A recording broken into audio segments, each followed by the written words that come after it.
Hello, everyone. Welcome back to Streaming Media Connect. It is the final panel of the day, and we have saved, I don't want to insult anybody who came earlier, but one of the best for last. This is an actual debate over a very hot topic. Will the heyday of 4K live streaming arrive in 2025? We've also got a terrific moderator for this debate. So this will be probably pretty lively and entertaining. Just some paperwork before we get to the main event.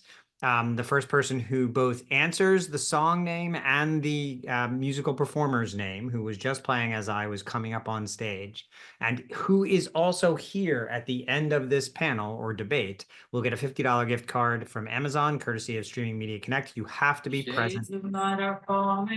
What's happening? You have to be Tommy's singing. That's Thierry. There are two Tommies on here, just for the record. Okay. Well, someone's singing. Someone's singing under me. You're a little loopy. It's been a long day. A great day, but a long day. So you have to be here at the end of the session to win. A couple of other key elements here. Look in the chat for links to the bios of all your panelists or debaters and your moderator and myself. Also look to the chat for a link to the Streaming Media Connect YouTube channel, where all of the content from this week will appear next week. Steve will put that in the chat. That is where you look for information. With your questions for the debaters or the moderator, please put those in the Q&A. Put your Qs in the Q&A so that they can give you their As. And one last thing before we get to the main event. This is our 14th Streaming Media Connect. Our 15th Streaming Media Connect is February 25th through the 27th, 2025. So mark your calendars now. Thank you all for coming to this. And without further ado, please let me bring your fabulous moderator, Tommy Flanagan, editor of Faultline, to the stage. Hey, thanks for the intro, Evan. That is not how I envisaged this debate starting. I'm not sure whether I should be insulted that you thought Thierry's singing was me, but yeah. You know, it was flat, so I thought it was you. Good luck. Thanks, Evan, and yeah, cheers for the intro song, Thierry. Anyway, hello and welcome to this debate on will the heyday of 4K live streaming arrive in 2025? As Evan kindly said, my name is Tommy Flanagan. I'm the editor of Faultline, which is a weekly B2B publication dissecting disruptive trends in video. And today I'm guesting as a moderator slash umpire slash peacekeeper, because we've got two teams here who are fired up and ready to rip each other limb from limb, if yesterday's intro call is anything to go by.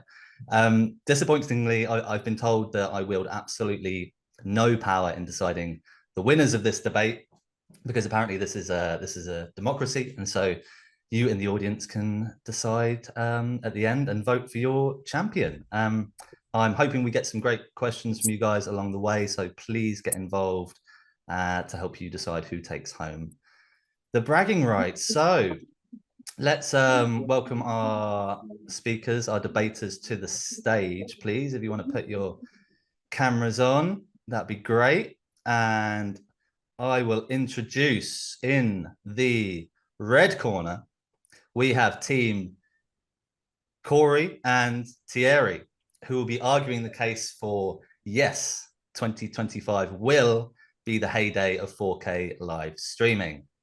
And over in the blue corner, we have team JT and Victoria, who will be countering that no, 2025 will not be the heyday of 4K live streaming. So we'll just get down. So we'll get each team to introduce themselves now, introduce themselves personally, and also give us a little primer about why you believe 4K live streaming will or won't come of age in 2025 before we dive into our line of debate questioning. So, Thierry, as you've already been unmuted since the very beginning, and I can tell you're chomping at the bit, let's start with your intro. But please, Thierry, do not release your slides just yet, okay? We need to warm up first, all right? Let's get this thing warmed up, and then hand the mic over to your teammate to do an intro, and then we'll hand it over to the other team, please. Okay, thank you, Tommy. So here I have multiple hats. First, I'm the managing director of Your Media Transformation, which is a consulting agency to help CEOs to move forward in the tech landscape. I also happen to work for Tommy as an invited guest in Faultline every week. You can read my 40th file.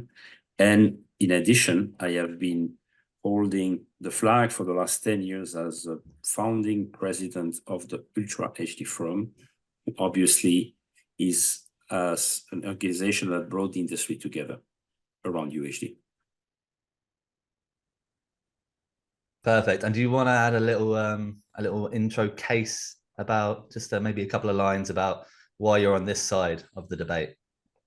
Well, obviously, as you can imagine, I'm a veteran in the UHD space, and I have also looked at the whole landscape, the VOD and the live. I think VOD, we all agree, 2160, it's a religion. Nobody will ever dream of making a VOD movie in 1080p. But for live, I think the jury is still out, as you say in English, and I'm hoping we'll have a healthy and good conversation on the subject. Hopefully, I will be able to light a candle of people with some data. All right, great. And although Thierry is on the Faultline books, I need to say for the record, everything here is, neutral and, above board. So, Corey, the other side of the team, who are you and why are you here? Corey Smith. I've been a technology innovator for the last 15 years. The last time I looked, it's very hard to find anything in that's not UHD on any streaming service on the planet. I feel like that the evolution is here. You can't go into a Costco without buying a 4K or even 8K capable television. As linear dies, the digital linear will take over. And with that, we'll usher in a new age of UHD programming for streaming audiences. Awesome, thank you. While you guys were doing the intros, I was thinking how great it would be to have, walk-in music. So maybe next time we could do that. All right, JT, yeah, introduce yourself and your opening case, and then please hand the stage over to Victoria. JT, CEO, SVTA, everything they said is bullshit. 100% poppycock, balderdash, 100%. Just a bunch of bluster. Now 4K, no, and more no. Yeah, you can film in 4K all you want, but does it get delivered to the end user? The answer to that most of the time would be no. So it's 2025 the heyday? Categorically not. Now I hand it over to my illustrious partner, Victoria. Hi everyone. My name is Victoria. I'm with Alucard, and we are experts in live streaming monitoring. I'm also a part of Women in Streaming Media here. And today I'm with JT team. And so, yeah, yes. So, yeah, 4K is often held as the next frontier of video quality, but there are still practical barriers and market realities, let's say, that mean the adoption will remain out of reach for most consumers, especially in 2025. I'm Team Victoria. It's just like that. Yes. Great, thank you guys. As it's getting late here in the west of England, I'm tempted to end the debate already and declare a winner. But let's let's see it out. Let's see it out and dive into it and get our hands dirty. So, before we get into the sort of technicalities and the definitions of 4K UHD, and I know people are eager to get their definitions set, but I just want to kind of set the scene. And first of all, I want to know from the S team, first of all, why target 2025? Because is there something pivotal on the horizon that's going to happen next year that could finally make 4K live streaming enter this sort of mainstream status? Using the Olympics as an example, this year it was great. Some people were calling it a milestone, but even that was a headache for consumers. So many people had to scour the forums and news sites just to figure out what was actually being shown in 4K HDR and when it was being shown. And then then came the compatibility checks, finding out if your device supports 4K HDR, and if yes, then in some cases people had to pay extra just to upgrade to the 4K tier. So I know I'm supposed to be neutral here, but the point is that there do seem to be quite a few barriers, and they're not even really technical barriers. So that's my first question. How can broadcasters and streamers kind of simplify the onboarding experience and accelerate the adoption? Because doesn't seem to be there yet. Maybe the 2026 World Cup. Over to you guys. I don't know which who wants to start here. I know that it was for Team Yes, so it's either Thierry. Their time is ticking. Their time is ticking. That's it. JT, That's it. They got what, 30 seconds? Shush. Calm down. If NBC is going to produce shows in IMAX, of all things, and Fox has got a huge, revolutionary TV complex in Tempe that's already doing 4K today. Let's get down with the technology, right? So we all know that UHD on Netflix and on Amazon Prime Video and all those kind of things, like it's hard not to see VOD in UHD today. If you're streaming it, it's in UHD. If anything new is coming out, it's in UHD. So the natural evolution of this, because bandwidth is becoming more or less a commodity to the house anyways as a utility service, the natural evolution of this is to continue to push the boundaries of, high def streaming. And the technology is already here from an encoding standpoint. The content delivery networks are already doing, UHD delivery from a VOD perspective. Why is it that live wouldn't use the same kind of transport mechanisms to deliver a live streaming experience to the home? I can already deliver it today. I see, even in Europe, there's a lot of full UHD content already being streamed. Why is it that the United States is so inept to be able to catch up to the experimentation that's already going on in other parts of the world? Maybe, Tommy, one data point. I've made myself a long study on UHD live sports streaming in the US. The answer is 75% of the streaming services are in 2160. Let's say on 2160 or 1080p HDR. Only 25% are 1080p HDR, which is not UHD. Now, the split between 2160 and 1080p is actually, I can give you the data because I have it in front of me. So you have 2160, 43%, 1080p, 32%, meaning in the US, you still have a tendency not to stream 2160. And even more interesting, some like Fox and others are producing 1080p upconvert 2160 in order to market a true 2160 experience. So you also need to look behind the numbers. Okay, so in answer to the question, you don't kind of see any, pivotal events happening next year that could tip 4K live streaming into mainstream status. That was kind of the question. Well, I think there's going to be a massive push on innovation in 2025 to get ready for LA 2028. Like the Olympics is going to drive a lot of this, I think, adoption of UHD in a longer term, more mainstream kind of thing. But in 2025, we're going to start seeing an explosion of content because the audience are getting smarter about what they're watching and they're being more discerning about the quality in which they're viewing content these days. I think that gives Team No, JT and Victoria plenty of ammunition. I don't recall the title of this webinar being called Will 4K live streaming be in 2028? Looks like 2025. No, it wasn't. No. Data. Corey Smith refuses to acknowledge the fact that he doesn't have the data, right? So we have this whole situation of like bandwidth is in everybody's house. It's all going up. No, it's not. The US actually has the lowest amount of bandwidth like available to people, especially in rural areas.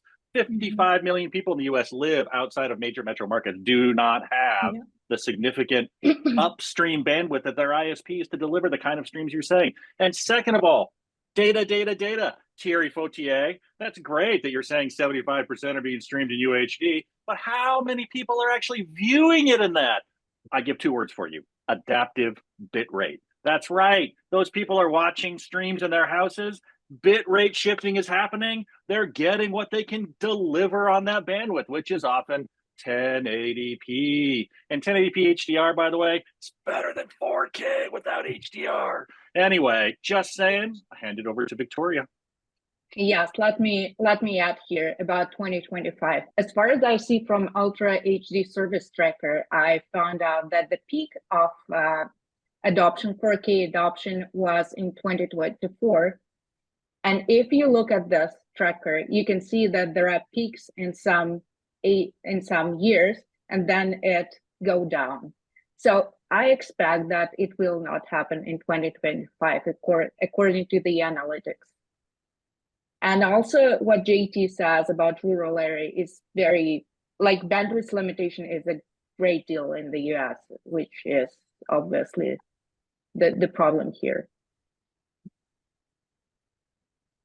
All right, that's a nice fiery start. I'm going to jump in and go to an audience question because I want to get the audience involved as much as possible. So we've got a question here from Michael, who says delivering 4K is one question, but particularly for sports and other live content, most of the 4K we see now is 1080p that is upscaled. Yeah, so given the costs involved for production and distribution, will we really see any native 4K via streaming? And perish the OTA thought, what about the potential, albeit unlikely, again due to cost, for OTA delivery of 4K using ATSC 3.0 / next gen TV? That's a big question from Michael. So we'll throw that one back to Team Thierry. Corey. So maybe just to make one comment on terrestrial broadcast, especially in the US. So you probably know that in Europe, DTT in Spain and France is already 2160 HDR. And the reason for that is they have spectrum being allocated by the government. Unfortunately, in the US, you don't have this luxury. You have ATSC1 simulcast with ATSC3. And for those reasons, that's why you do not have yet in the US in broadcast 2160.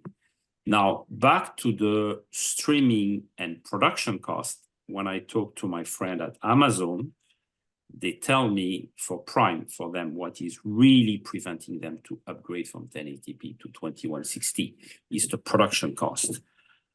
Now, I've done a small simulation. If they had to upgrade 1080p to 2160, it will be assuming not all the people get UHD at home because of bandwidth limitation and because of TV household capabilities. It will probably double their CDN bill. So I don't know what's the bill, but when it's double, it's not good sign. So for those two reasons, I think for large scale events like Amazon Prime or Peacock, NFL, huge audience of 15 million people, I think it's still a pipe dream for the years to come. Interesting. Aren't they on the yes team? Like that's what I thought. I sense some flip flopping here. That came a lot quicker than I expected. I give you a stick, Jason. I give you a stick. So why are we pushing 4K trucks all over the place for broadcast if we're satisfied with the 1080p delivery world? Yes, so that's a good question, and I think maybe we need to make a difference between a big event like Super Bowl, FIFA World Cup, Olympics, where you have real means versus recurring event, which are like maybe not so much funded. And in that case, you might not get all the nice trucks you dream of, Corey. That's my understanding of the situation today. I think even some of the pedestrian trucks are still doing 4K these days. I think it's hard to go to any sporting event without seeing some kind of 4K truck in the lot somewhere. Like I think that a lot of content's already being shot and produced in 4K. We just haven't flipped the script from an innovation standpoint because I think a lot of leadership at some of these bigger companies, they have to deal with the traditional linear side of the model where a lot of content is coming from 4K and it's being shifted down to 720p. Like there's going to be an inflection point at some point where we have to rip those band-aids off and deliver in an IP-based world a much higher quality because that's where TV is shifting towards. And I think 2025 is going to be that year that there's not just the innovation piece of it, but there's the rapid acceleration of experimentation around 4K, and to really get some hard numbers around like who's capable of doing it and who's not. We're not talking about like 4K streaming uncompressed. Everything is going to be kind of, you know, still compressed in an IP streaming world, but at some point the technology is already there, right? There's already broadcasters that are experimenting in this technology today. You know, we just need to get out of the way from, you know, living in this traditional linear model. Yeah, see, but my issue with this whole streaming 4K is you are butting up against ISPs with data caps, right? So if I'm a consumer and I'm paying X amount of dollars, I do not want 25 megabits per second of streaming coming to my TV when I'm not probably really going to appreciate the visual acuity of it, because I'm just not. So 1080p HDR, way less data. Maybe it's 85 or 90% of a similar visual experience in 4K. I believe I'm going to agree with Corey for the first time in my life. No, I'm just kidding. I'm going to agree with Corey when he says, yes, we should be capturing and producing in 4K. We are. Like, why wouldn't you? Why wouldn't you produce the highest quality master you can? Because that's the beauty of adaptive bitrate, right? That's why we want we want a ladder, but we have to have the highs and the lows in the ladder in order to make the ladder really meaningful for all the devices we have. So yes, I believe most people right now are producing in the highest quality they can, right? They're capturing in the highest quality they can. But streaming, like, no. I will continue to pound the pulpit on 2025 is not the year for 4K. 2026 is not. 2027 is probably not. Maybe 2028, maybe by the time of the Olympics, we've rounded out some of the issues with compression to really get that 25 down to 12, maybe to 10. But it is a massive bandwidth issue right now, and we cannot put the burden on the customer to say like, hey, you know, pay more for your data, or even that, pay me $4 an extra per month to get this 4K stream. Like 2025, no. But you're already consuming the data, because most people are watching, you know, Netflix and Amazon Prime, and they have 4K VOD content, so you're consuming the bandwidth regardless. You know, but do we know that? Like, do we know what consumers are really consuming? Do we know what's really being actually consumed on the devices in the house? I don't we know that they have that data, because, you know, a lot of companies, they don't publish some of this stuff. So it's very difficult to understand what the actual audience is capable of receiving. Myself, I've got 2 gig down from my home Cox internet, right? I don't have bandwidth caps because I pay for the unlimited plan. So maybe I'm the outlier, right? So there's probably a lot of people that are in my same position. You know, it's fascinating to see, like, this is the same conversation we had with HD TV, right? Or the same kind of conversations we had when, you know, we were going from analog to digital, right? Eventually, it's going to get there. Eventually, but not 2025. So Tommy, one question. Is it a US only conversation, or we try to go outside of US? Of course, it's a global conversation. Given the US is the most important country in the world, we're just going to talk about the US. Okay. I like that.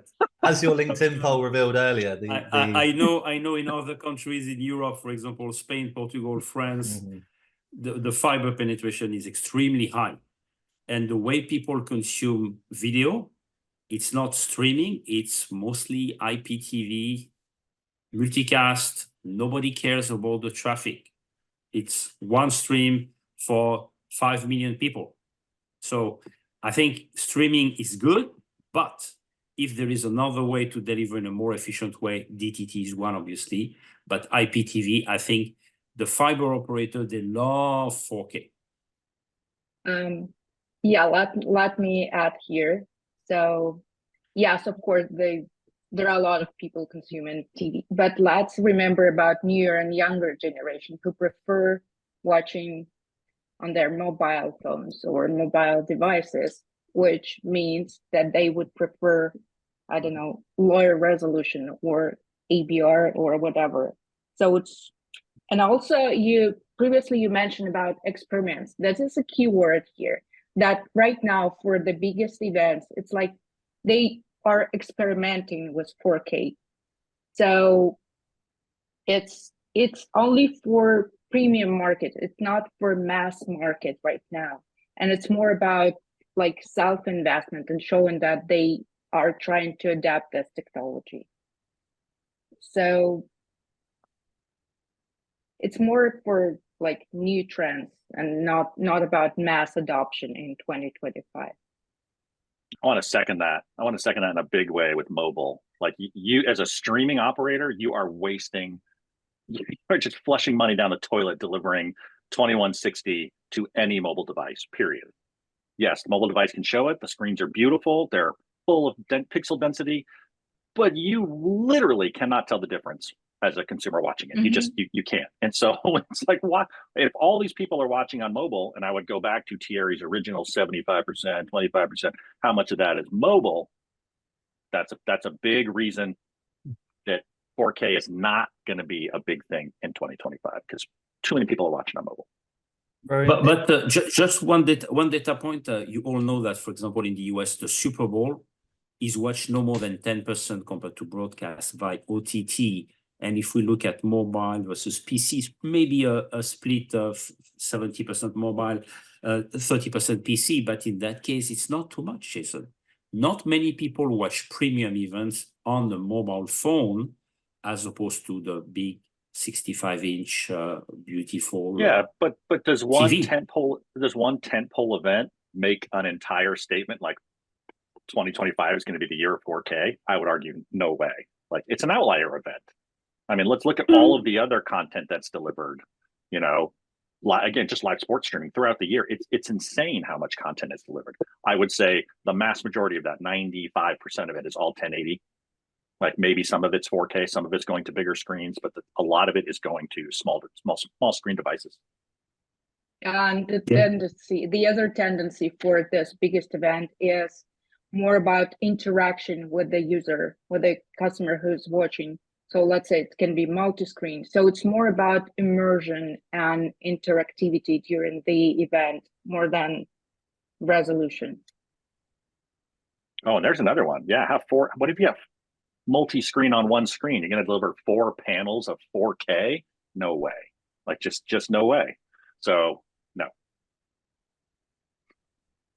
I love that I've only asked 2 questions so far. This is great, guys. Thank you. But, you know, I'm just out of curiosity while you guys were talking, a quick Google. The first 4K live stream ever was apparently 11 years ago in Japan. 11 years. So, I mean, surely if it hasn't kicked off in 11 years, that ship has sailed, you know. Is there going to be some sort of shipwreck in a few years, 4K is left on a stranded on a desert island, or is it going to you know, conquer some great land and find its feet? 11 years. Thierry? That's a long time. Yes, no, it's true. And if you look at the data provided by the service tracker, I like, Victoria, the fact that you went to the website, and the peak deployment of new services was 2018, 2019, meaning that we are beyond the peak, but we have 329 services deployed in UHD. We have 350 million estimated users connecting to a UHD service. Most of it, Jason, is VOD, 4K, HDR from the Netflix, the Amazon, and the Disneys of this world. And when people watch this quality, they are happy because they bought a 4K TV and they see 4K content. Now, I think one element we should put in the conversation is the marketing aspect. If you say I have 1080p service, the marketing guy is going to say, can you convert it for me, please? Because I want to brand it to 4K. And if you look at what Fox did, they made a very bold move. And I know the Fox production people, they were telling me, Thierry, we can't do 4K production. It's not that it's expensive. We don't have all the bells and whistles we have in HD. And I'm going to give you another anecdote, which is the France Television wonderful head-end for Paris Olympic, 2160p, ST2110 architecture. And I say, how about the replay? No, replay, we do it in 1080p. It costs too much money. So that's a typical example where you would like to have the full spec, and at the end, you degrade the spec because for some economical reason, you cannot afford to have the full system. Yet, I don't say this will not happen in the future. That's a really good point. Like the technology available to broadcasters from a creative standpoint, some of that technology needs to advance as well. So you may not have all of the links in the chain that's standard 4K delivery, but when are we going to finally get there? From a device manufacturing standpoint, we've been chasing some of this stuff for some time. Like during COVID, it was the big switch to cloud production to get remote broadcast back up and on air while we were all working from home. That same type of innovation needs to get spurred by some fire, some candle that gets lit that allows us to basically say, oh, you know what? Hey, let's go into the future. Let's get on our bikes and let's head down the road. Let's not stay in the past. Let's not worry about ATS 3.0. Let's not worry about some of those over-the-air technologies. IP streaming. IP streaming is where everything is going. So the advancements in that space are going to be, where the trigger points are at. Yes, well, I would like to maybe give an example of the Olympics. NBC and Comcast were offering basically for Comcast subscribers on the cable network 2160 HDR, but also they made the effort to bring this 2160 over IP to the connected TV connected to the Comcast subscribers. And that's an example. You have to go where the consumer are. They want to connect to their connected TV 4K device. They don't have a set-top box necessarily. Perfect. You make it available because as an ISP, you want to, of course, leverage your gigabit network. And I think that's a good example how a traditional pay TV operator is also shifting towards more IP, but still wants to keep the high quality of experience. And Jason, I never say 1080p HDR is bad. I never say that. I just said, if we can deliver at a higher resolution on a very good nits TV, because the elephant in the room, Tommy, is how many nits does your TV carry? If it's a 200 nits TV, you're wasting your time. I'm just going to put this out here to the audience right now that our opponents have categorically failed to prove in any way, shape, or form that 2025 is the year of 4K. I'm just going to say that now, just so that you guys understand like where we are in this debate. Anyway, back to Mr. Flanagan. Yes, as we're just over the halfway point, I'm going to follow up on Evan's housekeeping and say there's a lot of activity in the chat, which I'm ignoring because questions go in the Q&A section. So if you've got a question, bang it in the Q&A, not the chat. And we've got one here from Wade, who is an engineer at a rural ISP in North America, saying it's difficult to get the bandwidth to subscribers over fixed wireless for that type of streaming. This feels like the IPv6 hype. 1080p is a quality signal, which I believe will continue being the standard. Is compression technology going to keep up with 4K? That's not targeted at any particular team. So whoever raises their hand first can take that. JT. I'm taking it. Yes. So that proves my point exactly. Right. Again, back to not everyone's in a major metro market. Not everyone, Corey, has 2 gig symmetrical internet connectivity. It's like a standard internet package, man. It's like I know it's really I don't even have that. Like, but what I'm saying is rural ISPs have to deal with upstream bandwidth providers, right? So they can offer symmetrical gig down to all of their subscribers. It's like, awesome, yay. But all their subscribers are wanting 25 megabit per second 4K streams. Like that upstream pipe is going to fill up super fast and everyone's going to downshift. And so it's just not feasible to have 4K be the standard for streaming. Is it something that will get delivered in 2025? Yeah, it's getting delivered now. People are watching it here now. Like I said, like Netflix. I'm sure Netflix will deliver some of their live streaming in 4K when they start doing that. But the point is it's not the year of 4K. There's so many technical challenges and business challenges to get over before it becomes the normal. bit rate for streaming. And I mean, I would say that that is just years down the road.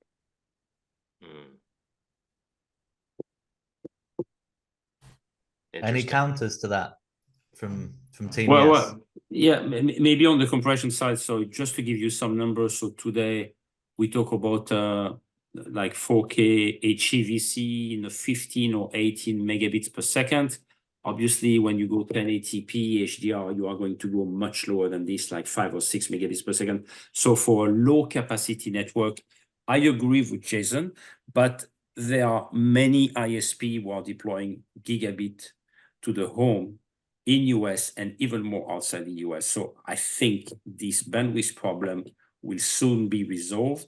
I am more concerned on the production side, the cost of producing everything, having the bells and the whistles of the content owners, the capability to do what they would like to do in what they like to do in 4K as they do it in HD. We are not there yet, and I think the 4K migration has to be made, of course, with an IP migration of the head end, which is a 2110 architecture, which is still not deployed at scale on the broadcaster side. I'd agree. I think that the main preventative piece for 4K streaming is the fact that we're still stuck in a 720p world on the linear side. You know, we can't even get 1080p 60 to the house on a traditional cable network. So that is going to be that has to be a huge shift.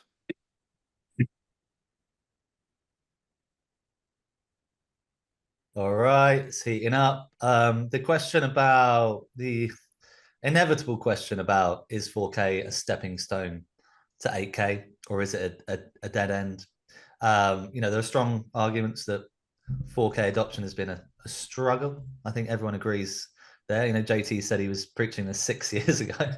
So then what are the chances then of 8K becoming mainstream anytime soon? You know, if we're looking at 2028 for 4K, where's 8K in this? You know, are we in danger of pushing resolution to these extremes, or, you know, is the industry hoping we secretly buy into the more is better? Thierry, hands up.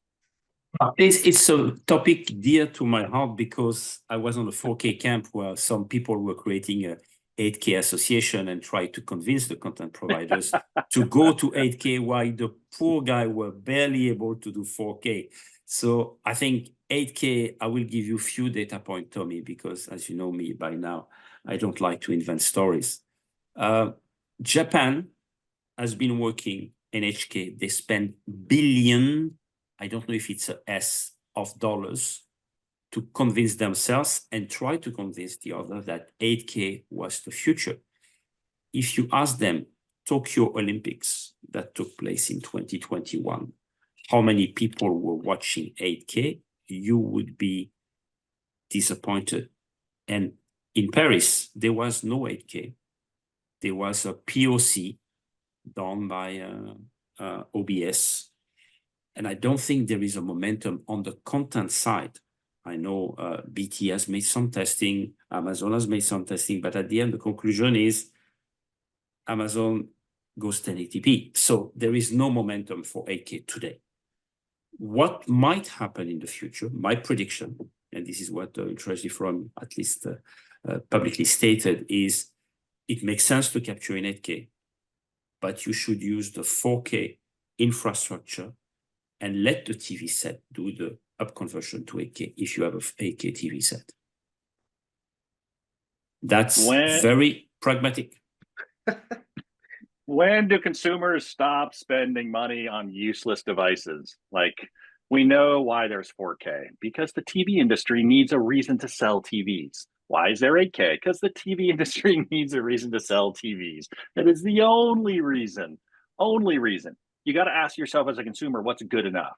Like, is my TV good enough? I'm looking at this 65-inch. It serves this 1080p HD content. It looks fantastic. Do I really know any difference if I'm not like a total video file? Like, no, I don't think you do. I think we do this with streaming, is we try to give people what we think they want. Like, you want this, you want more stuff like this. And they're like, no, I don't want to buy that anymore. I'm not paying for the HD version of your service. I'm not going to go get the 8K TV. It's good enough. If I want a really awesome movie experience, I'll go watch something in IMAX, which is literally awesome to see in a theater. So it's like, no to 8K. I just say, forget 8K. Let's just go 64K. All right, I'm going to make that. I'm putting the flag in the hill right now that by the year 2175, we're going to have 64K. It's going to be AI, quantumized, adaptive bitrate, upscaled 64K. That's all trademarked. I've just copyrighted that. I have the domain as well. So that's what I'm saying. I think there are diminishing returns on investment on the 8K front right now. Like from a broadcast industry standpoint, let me from a technology perspective, why is everybody buying the new iPhone every year? If my iPhone 15 was good enough, why do I need it subsidized? Subsidized. People are geeking out on tech. That's how many people buy the phone outright instead of doing it with the plan with the carrier? I don't have that data, so I don't know. But it's probably very little. Well, it could very well be, but like if my iPhone 15 was good enough, why even bother going to the 16? Camera's better.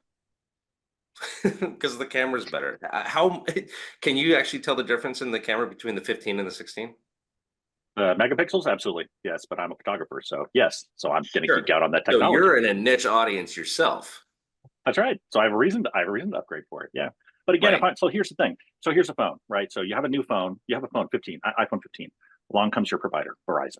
Hey, if you give us that, because we really want that phone, because we sell that in other markets, right? We sell the used phones in other markets. Can you give us that phone back? We'll give you $800 of credit, and you basically can get a new phone, and it will be the same monthly payment you were paying. Okay, sure, why not? Like why not? Like, okay, I mean, I'm not paying anything extra. I get a brand new phone, and it's probably going to be faster, and the camera's better, and cool. Like, okay, I think that's a lot of this. Like, okay, sure, why not? That's the reason. So you're calling out basically like as a culture, we're being programmed to basically easily adopt in the next generation technology. Is that correct? 100%. Yeah. So why is 4K any different? Because again, so that's different. The TV is not subsidized. If your carrier was giving you a TV, what if Amazon came along and said, you're a Prime subscriber. If you subscribe to Prime, we will give you a 4K TV. And it's an extra $20 on your Prime subscription. And you can upgrade it every 2 years. And it will continue to be just $20. All right. Yeah, $20 a month isn't that much more. Okay, I'll do that. So it's all about how you incentivize people to upgrade technology. If you just say to them, hey, there's this thing 4K out there, first of all, the consumer's like, for what? Like, what is that? So they go into a TV store.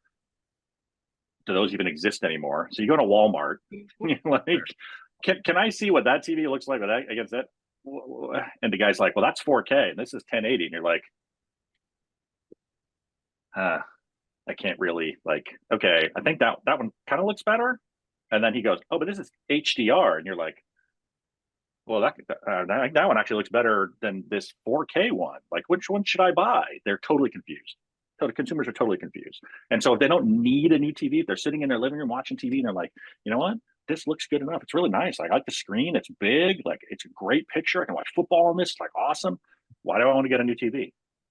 So I don't believe the marketing hype drives people to go and buy stuff unless it's at a cheap enough price point or there's subsidies to make them believe that they're getting something that's like a really good deal. You're getting a great deal. You're really not, but you are. But I think when you walk into any consumer electronics store today, you're basically inundated as an impulse counter buy with the stack of TVs that are sitting at the entrance of the store, right? So you walk in, you're like, oh, well, I can get a new TV for the house, and it's going to be better quality than what I've got going on now. I can give that to the kids. Let me go ahead and upgrade, because the 4K TV market, like, you can get a pretty decent TV for $1,000 or even less, depending on the store. So it's thinking about also the demographic you're in, right? So the vast majority of people, $1,000 on a new TV on an impulse buy is like, that's a lot, unless of course you're doom spending right now, which is a whole different thing. But so you're like, I'm just going to get this TV. Like, okay, but that's expensive. So do I really need it? Like, does my TV suck? No, it doesn't suck. I'll wait. I don't really need a new TV. But again, I think we're going to see probably in the future subsidies coming from either carriers or MSOs to be like, hey, buy our service, buy our internet access or our cable, whatnot, and we'll give you a TV for X dollars off, because they're subsidizing it because they want your subscription long term and they want you to buy more services from them. So I just believe all the 4K stuff, all the 8K stuff, is just all marketing hype. By the way, Skyglass in UK is doing that already. Prove my point. Not sure of the profitability of the business though. Hey, listen, you're like Amazon. Amazon, like, to be honest, Prime is a loss leader for them. I'm going to be honest. I'll say something controversial. Prime is a loss leader because they know that if they can get you on Prime Video and give you video for free, basically, that they spend billions on, it doesn't matter. That dwarfs the amount of money they make from you as a consumer purchasing goods through Amazon through your Prime subscription. It's all a loss leader. The TV's a loss leader. The phone's a loss leader. It's all a loss leader. The device, the thing is not important. It's the service. And so, when does Netflix come out and say, like, hey, subscribe to our service and you can get this TV. It's a Netflix TV. We've ensured that it's perfect for Netflix content. Like, I believe those days are coming. Wow, this got really dystopian. I love it. On the topic of devices, before coming on this session, I went to my camera and I fiddled around with the settings and noticed I was on a clean HDMI full HD output. I thought, oh, I'll change it to a clean 4K output for this call.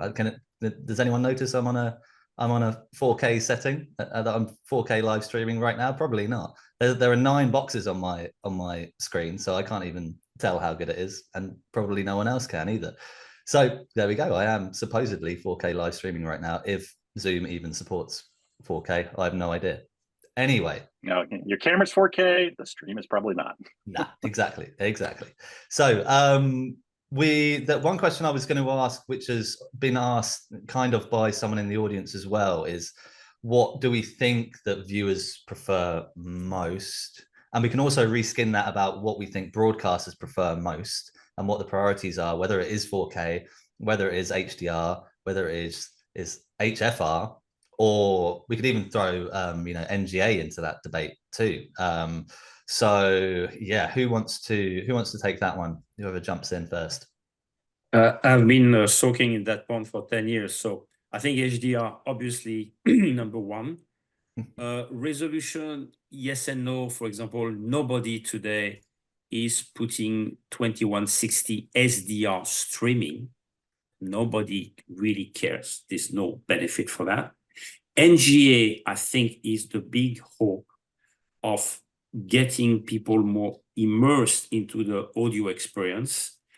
And high frame rate, it's, I would say, a non-starter, been tried before. Too niche, I think. It could work very well for some sports and some audience, but it's not mainstream. So I would say HDR, by far, the most interesting one today. I would agree with that. I think that, from a HDR perspective, I'd love to see like a mass adoption in a 1080p HDR. But we still don't have that. We have different varying devices that support different flavors of HDR. So from a device manufacturing standpoint, when are they all going to support all of the different HDR types? Wouldn't that be nice? We agree, finally, JT. Standards. We all agree on standards. There should be standards driving everything. Yeah. I'd love to turn this into an HDR formats debate, but that might be slightly off topic. We got a question from Ben here who says, one of the reasons HD is better than SD is because content creators embrace it, e.g. wider angles in sports. So far, that hasn't happened with 4K, let alone 8K, because there hasn't been a critical mass of devices and distribution networks, but it will come. Doesn't the panel think the 4K shot for 4K could offer an enriched experience? That sounds like one for the yes camp. Yes. But I'd agree. Oh, If you're capturing in 4K, why not put it to the audience in 4K?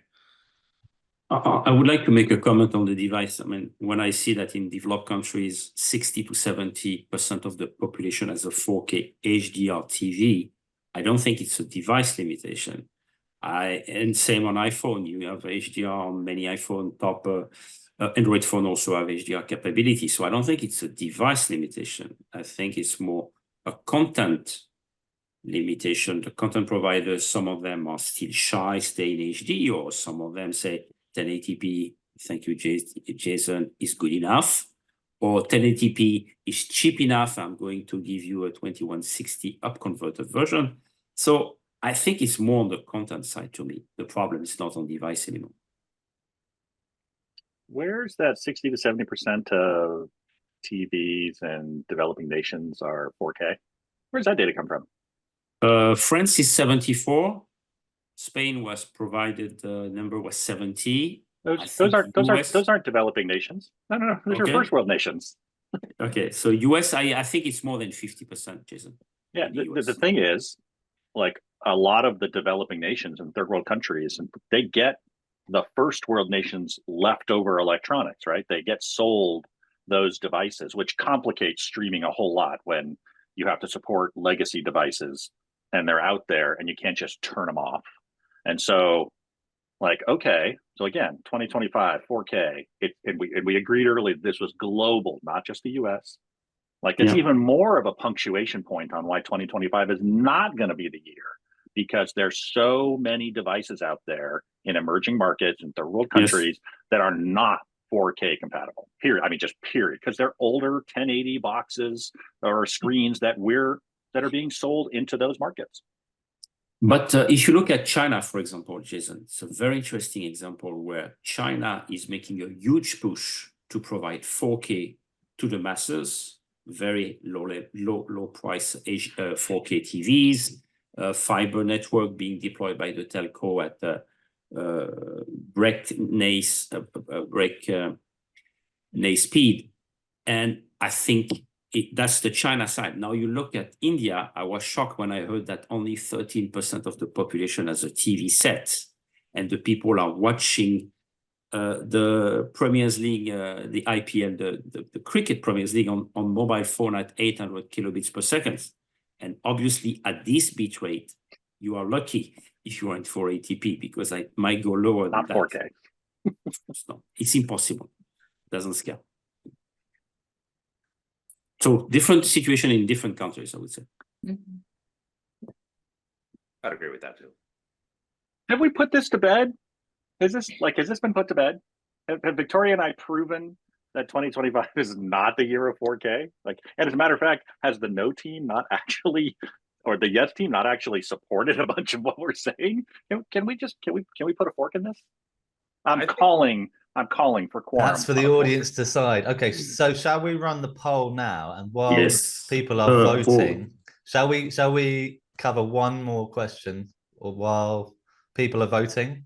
I don't know if people want to get really geeky into the techie stuff and we want to cover the codecs and look at whether AV1, VVC, HEVC are going to move the needle to 4K, and then we can, maybe layer into that question the debate about relying on a legacy protocol like TCP makes things challenging on the CDN side.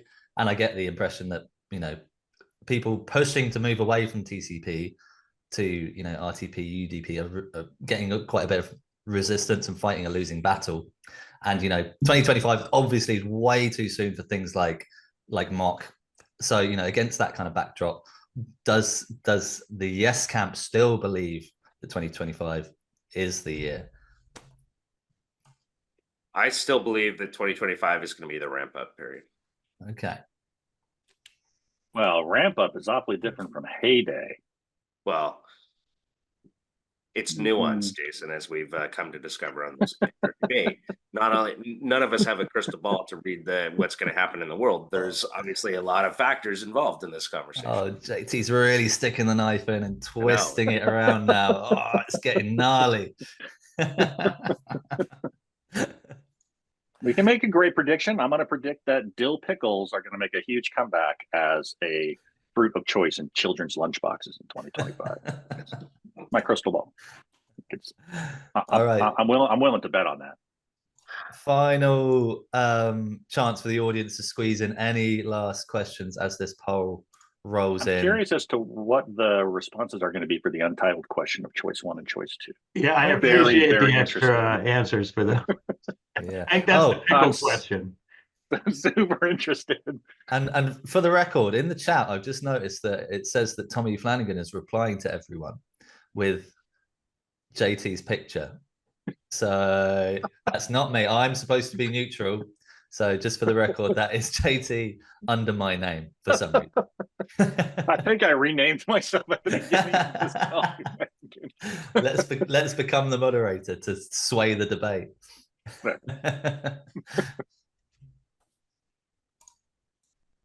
Gotta have a little fun. Debates without fun.